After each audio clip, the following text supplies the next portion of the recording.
Hi, call me Eronier. Have you ever looked up at a tree and wondered how an octopus could chop it down? Well, I've spent the last month of my life attempting to find an answer to that question for a game I'm working on called Seedfall.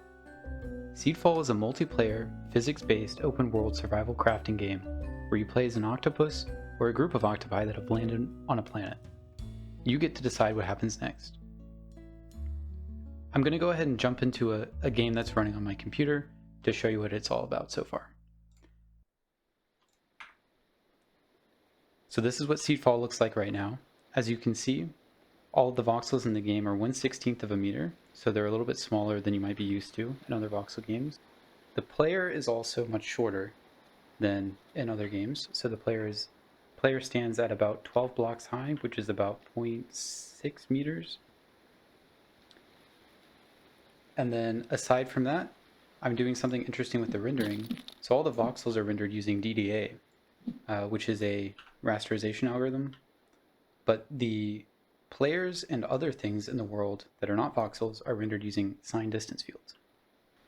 Signed distance field based rendering is a technique similar to ray tracing, but instead of taking fixed ray steps, signed distance field Raymarching takes adaptive ray steps based on the distance to the closest object. So as a ray gets closer to an object, it takes smaller and smaller steps until it hits the surface, and then returns the color. Aside from the looks, like I said, the game is actually multiplayer. So this player you see on the screen is another instance of the game actually running as the host. So I'm going to go ahead and hop over and show you that player moving. So they can walk around and move, and you can also see them wave their tentacle. So these white spheres are the placeholder tips for the tentacles for each player. Each player has 8 tentacles, and they're able to use the scroll wheel to swap between them, like you would in a hotbar menu. And then also when you pick up an object, like you can see here, you can swap, and the object stays attached to the correct tentacle. So something I mentioned earlier is that the game is multiplayer. So I'm going to go ahead and swap over to the other screen to show you that the other player that you're seeing can indeed move.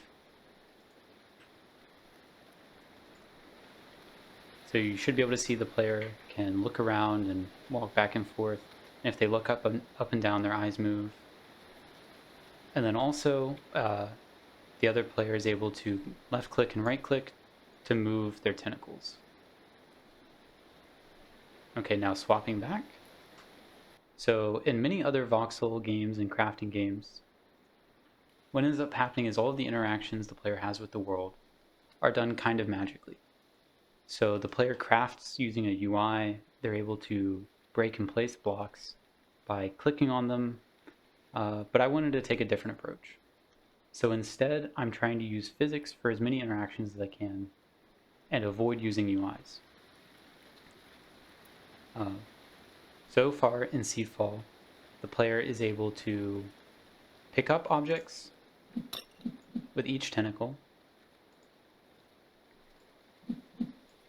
They're able to pick up objects with both tentacles, and then they can use the scroll wheel to swap between tentacles. And it preserves the state of each tentacle that they swap between. This works a little bit like hotbars in other games.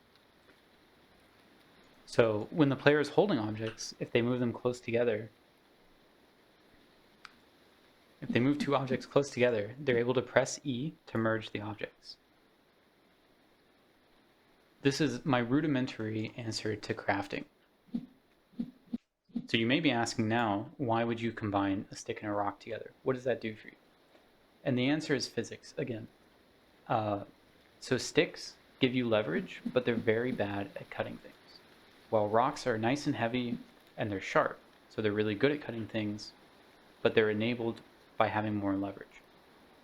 So by adding a stick to a rock, you can get a longer lever arm on the rock and cut through voxels more easily. However, in the current implementation, it's really hard to grab onto objects how you want them, so it's usually better to actually just grab a rock. So going over to this tree, what I'm going to do is swing the rock at the tree, and you'll see that it's going to start slowly chopping away at the tree until the tree falls down.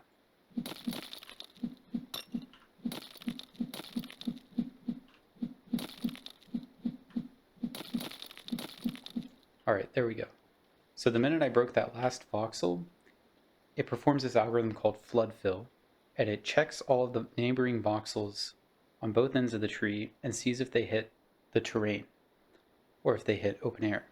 If nobody hits terrain in all the voxels it checks, it determines that it's a new object independent from the terrain, and it assigns a physics collider to it, and then it falls down. Now you may have noticed that it looked really glitchy, and the reason for that is because of the way I'm rendering physics objects. So I think I'm planning on revisiting that to make it appear more consistent with the rest of the world. But once it bounces for a bit on the ground, the physics object will settle and then go to sleep. And when it goes to sleep, I basically render the voxels from the physics object back to the main world. But in the future, I would like the player to be able to chop down a tree and use it for construction. So sort of like Lincoln Log style, instead of other games where you would place and then, or break and then place blocks again. In Seedfall, I'm hoping that you would cut down trees, form logs out of them, and then assemble houses. Sort of a totally different paradigm of building. And then secondarily, I think another next step would be to allow the player to build something like a dugout canoe. So if you cut down a tree that's larger like this, you could maybe dig it out, and then if I added water to the game, it would be able to float. Float in the water, and the player would be able to use their tentacles to paddle. So that's my vision for next steps with the interactions. But then with the world, I basically want to integrate some basic terrain generation. So you can go and explore, and like I said, water would be another next step.